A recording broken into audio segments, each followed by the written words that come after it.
Yes, it says 3:30, but it's actually around 3:15. And this is Your Personal Health. I'm Jeff Harrison, along with Dr. Krista Burris, looks and like she's maybe going. Dr. Michael Kim.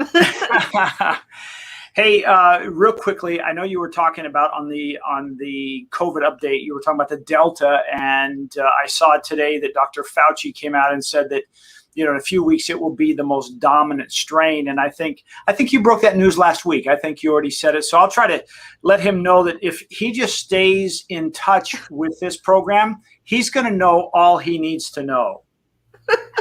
It's probably the opposite. I do keep track of what is coming out of the Institute of Infectious Disease and Allergy, as well as the CDC. So our information is coming from those organizations, and usually we get them a few days before the media. So if you just stay here, folks, you'll get all the answers you need when it comes to COVID update or your health. Well, first of all, I want to thank you for joining us today. We've got a little, this is really unusual. We got a little summer storm going on out here in the Coachella Valley. And just want to give you an alert. I'm at my home office, and mysteriously, all of a sudden, my evaporative cooler just came on.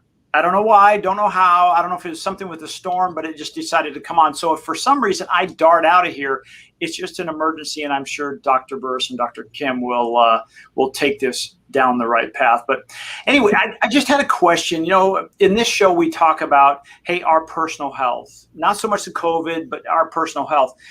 And something came up, and I just wanted to ask a question. Like, some people say, or they might even not know, it's like, why do we need a primary care physician? And I'm speaking more like, let's say, for instance, if you need an MRI or you need some kind of labs drawn, things like that. Like, can I just walk into LabCorp and say, hey, I want to have some blood drawn and I need to run some tests? Well, that's a really good question. I think a lot of people have sort of been trained by the health system to think of their primary caregiver or primary care doctor as a gatekeeper. So it's the person who prevents me, or I have to get their permission to do all the stuff that I know I already need. And that role of the primary care doctor came about primarily through the HMO system, and a lot of other insurance systems said, hey, this is a great way for us to keep our costs down. And so basically what happened is people started thinking of their primary care doctor as just the person who is like this necessary evil they have to go see to get to the doctor that's going to really do something. That's unfortunate. And that wasn't actually what primary care was designed to be. Primary care came about as sort of a specialty in the early 1970s, with this idea of a doctor who would have a broad breadth of knowledge and be able to manage most of the things that a person had going on in their lifetime. So taking the sort of big picture view of someone's overall health, this would be someone that you would have a relationship with over the years who would know what had been going on in your family. They're small town doctors.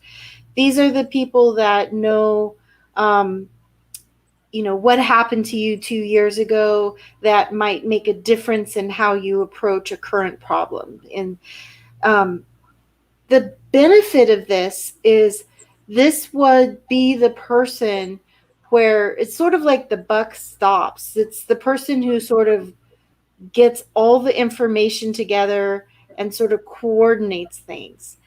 One of the common abbreviations that I see in charts from specialists is NMS. And this is a colloquialism that stands for not my specialty. So basically what happens is you may be seeing your cardiologist for a blood pressure management, and you happen to tell your cardiologist that, hey, I'm having problems with reflux or indigestion, and they're like, oh, that's not my specialty, let me send you to GI.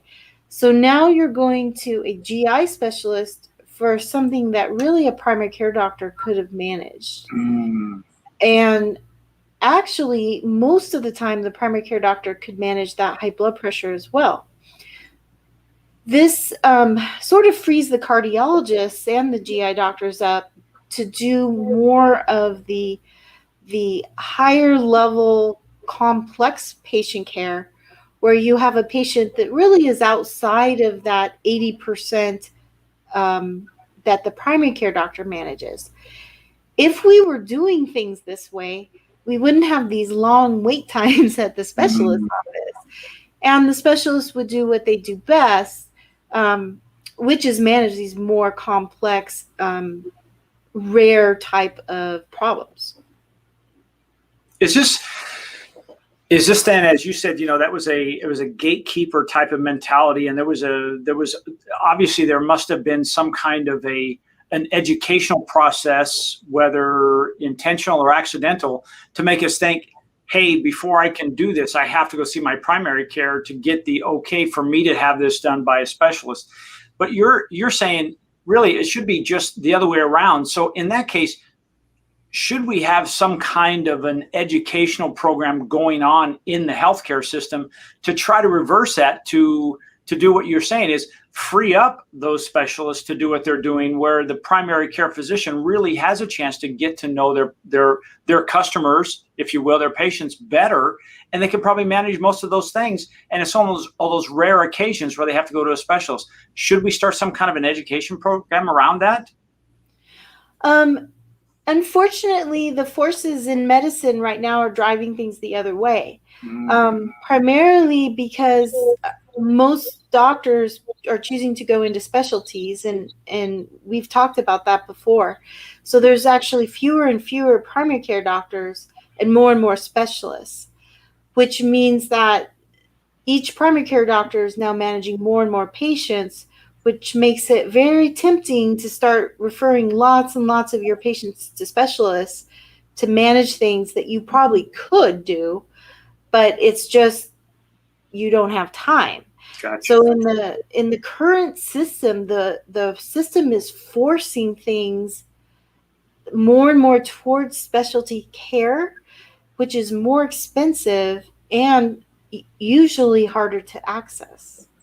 Speaking of access, can a person, before they go through their primary care to get a referral, can they just go straight to a cardiologist and start, because I think the mentality is, if I'm going to a doctor, they're a doctor, and I can ask them all kinds of questions. And then, as you say, you've got that not my specialty, that NMS, 3-letter initial there on there that says, hey, it's not that. And then they refer.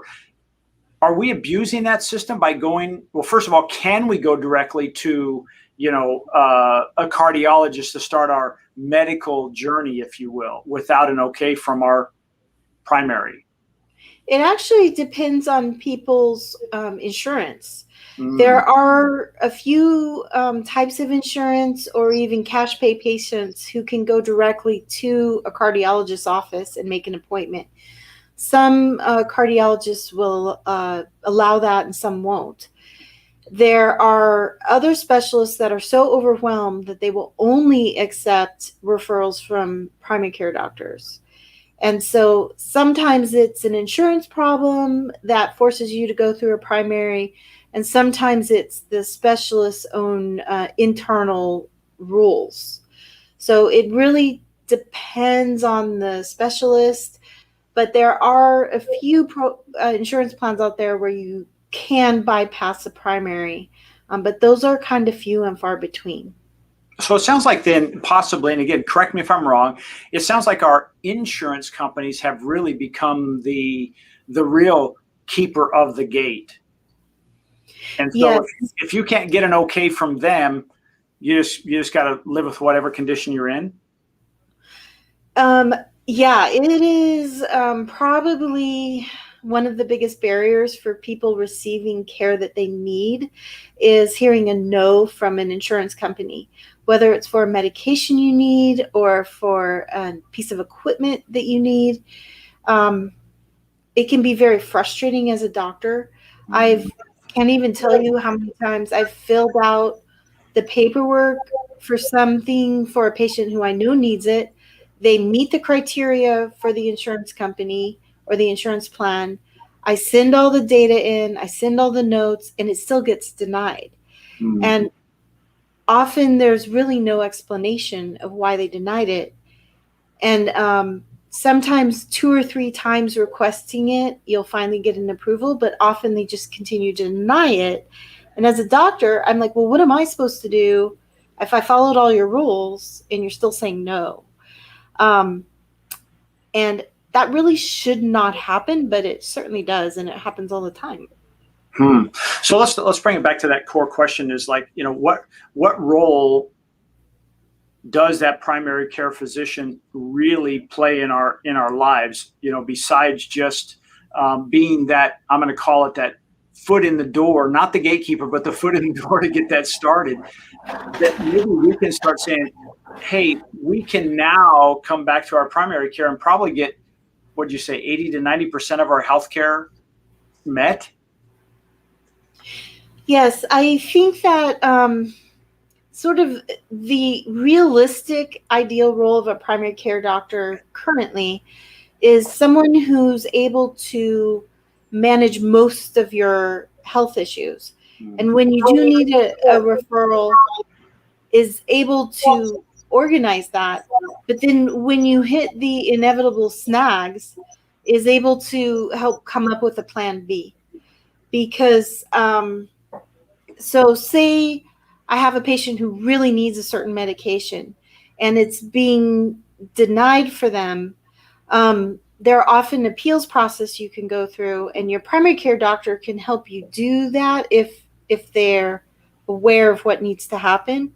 But they also can say, well, hey, in the meantime, we can't get this ideal treatment, but here's plan B, and here's what we can do in this non-ideal situation to maximize your health.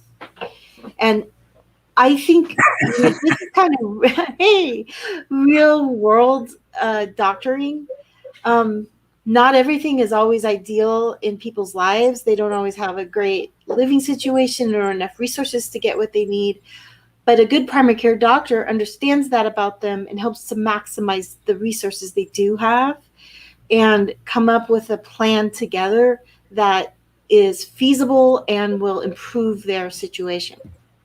Where do you, just in case you're just joining us, we're just talking about the role of a primary care physician and really being that person who is taking care of the majority of our health needs. And then when there is a situation where it isn't their specialty, they can then direct them and connect them to the right person, the specialist or the lab or whatever it may be.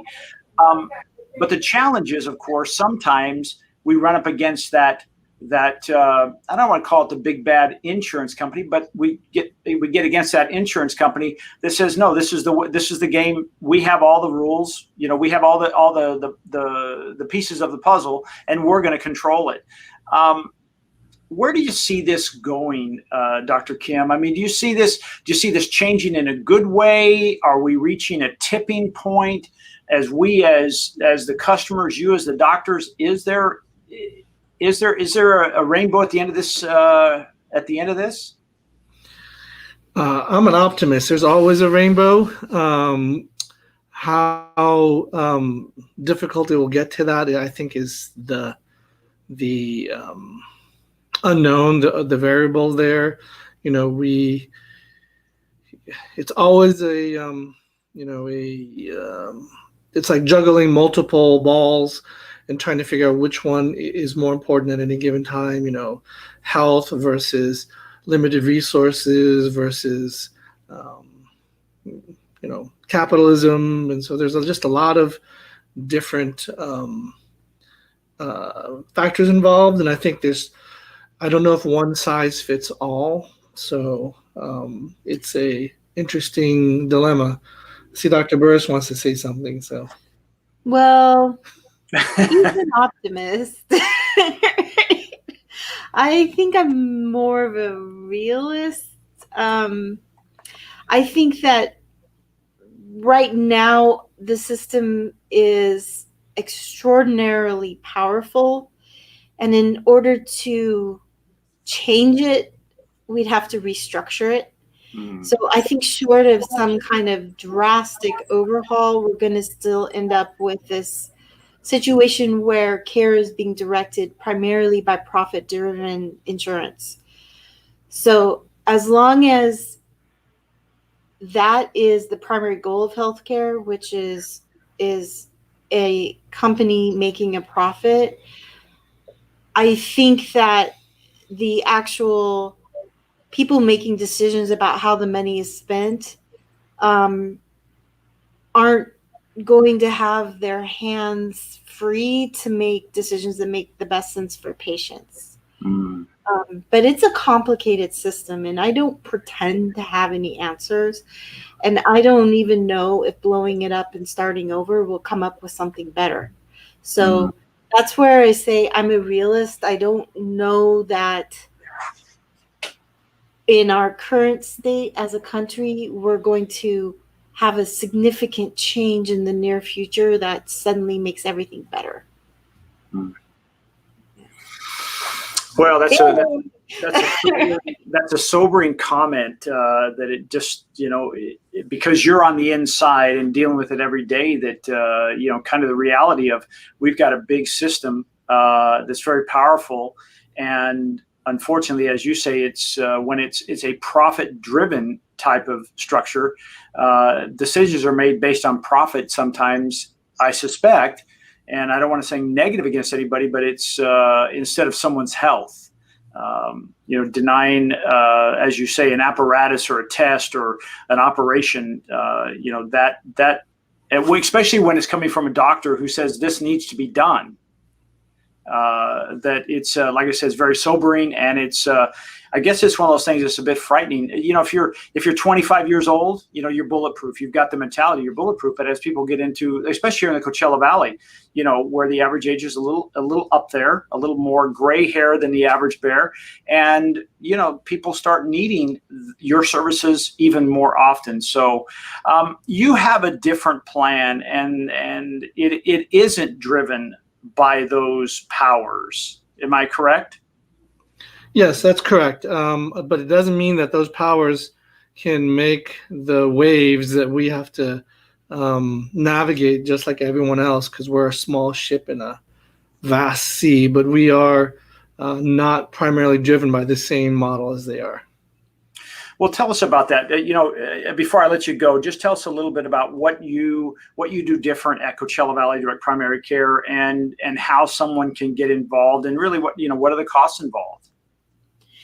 So basically what we set up was a direct primary care model, which has been around for about 10 years. And this is pulling that 80% of people's care, which is their primary care, out of the insurance game. So we're no longer trying to bill through insurance companies and meet their benchmarks and do everything the way they are asking us to do. Instead, we're able to just sort of remove that layer of complexity and do just patient care. So once we do that, all of a sudden, magically, we don't have to have a panel that's 2,000 or 3,000 patients. We can manage with a few hundred and still have the ability to spend the time we need to do that management of that 80% and do it at a pace that makes more sense, do more complete histories and physicals. We're able to answer and bring patients in same day, and sort of slow down the pace by pulling away from the rat race of our current health system. Sort of, we're almost like we pulled that like whitewater raft out into a cove. And so we slow down, and we're just going to care for our patients. And stunningly enough, we can do this at a fairly affordable rate. which makes me sometimes wonder where all people's insurance premiums are going. But our costs are $99 per month for somebody 45 and under, and then over 45 is $145 a month. Yeah, we had a couple of new patients this week, and one of them is a busy professional. I mean, they work from 7:30 a.m. to midnight, and they want to get healthy, but they just can't. There's no system right now in the insurance world that can accommodate that. So we absolutely saw him on the weekend, and we are going to the office at 7:30 in the morning to draw blood. And those are the things that just need to happen, because that'll help us make sure he's getting healthier. And so there are just a lot of people out there that don't live the Disney medical model where everything is perfect, and most people's lives, especially during the pandemic, have gotten so crazy and complicated and prior to that. And so we're able to be at bob and weave. And we also had another new patient who couldn't find anyone to see them. They're going abroad. They want to be a teacher abroad teaching English, and they don't have insurance, and they couldn't find anyone to sign a piece of paper saying that, hey, they're actually healthy and they can go abroad. So we saw them, they became a member, and we did some basic labs. And so we're going to help make sure that this person can do those things that they want to do, but the system doesn't allow that because it doesn't fit the Disney models. Mm-hmm. Well, it sounds to me like the stress level as a patient and as a physician have gone way down. And as you described, Dr. Burris, it's like taking us out of the white water of life, and we're in a little bit of a calmer cove, and we can make decisions in a calmer environment. Maybe not feel like we got to rush through it. And again, the accommodation of coming to someone's office at 7:30 in the morning or their home at 7:30 in the morning is, if you told that story, they would say, well, okay, what's the rest of that joke? Because nobody would believe that that's the reality, right? What's the punchline? And so if you're interested in changing the way that you're dealing with your healthcare, and you're ready to pull your raft out of the whitewater with Dr. Burris and Dr. Kim, the information is on the screen. It's Coachella Valley Direct Primary Care. You can get started for as little as $99 a month if you're under 45 and with a family. That's really inexpensive. And then if you're over 46, it's $145 a month. Just call 760-642-5549 or go to their website at CoachellaValleyDPC.com. Guys, every time I'm with you, it's always there at the end. There's some calm, because it's like, thank goodness I'm a member. Even though we're kind of going through a little bit of that whitewater stuff, but here's the cool part: I haven't had to do any of it. You guys have been navigating. It's like, hey, I'm just sitting in the back enjoying the ride and moving along. So I can't tell you how much I appreciate that as well. If you're not sure about your next move, I really, really encourage you to give Dr. Burris and Dr. Kim a call at Coachella Valley Direct Primary Care at 760-642-5549 or go to their website, CoachellaValleyDPC.com, and learn more about this different type of healthcare. You can get out of the craziness. Yes, you'll still want to have that healthcare in place, but I think you've explained that most of the time, or many times, you can re-examine that and say, gosh, for the cost of my whitewater, extraction team, if you will, it is covered because I really lower the cost of my overall insurance, because I really realize I don't have to have, a $5 copay and a $29. All of a sudden things change. Is that a fair statement? Yep. No, yeah. I think so for sure. Great. Guys, thank you very much. I kept you way too long today. I really appreciate it. Always, it's a joy. And if you're just catching the tail end of this, rewind it. There's great information there. And if you didn't catch the Coachella Valley Direct Primary Care COVID-19 update, good information there today about the Delta variant. It's growing rapidly. Don't get freaked out. If you've had your shots, if you've had 2 shots, then the chances are, or even the Johnson & Johnson, you're in pretty good shape. those people that are still on the fence of like, hey, I'm going to not take my get the vaccine, you might want to think twice about that. Get it done. Let's squash this thing and let it be even less than a cold or flu season. Guys, until next time, have a great weekend. Thank you again so much for everything. And hey, pick up the phone, call now, 760-642-5549, and change the way you take care of you and your family starting today. Thank you, guys. Thanks, Jeff. Bye-bye.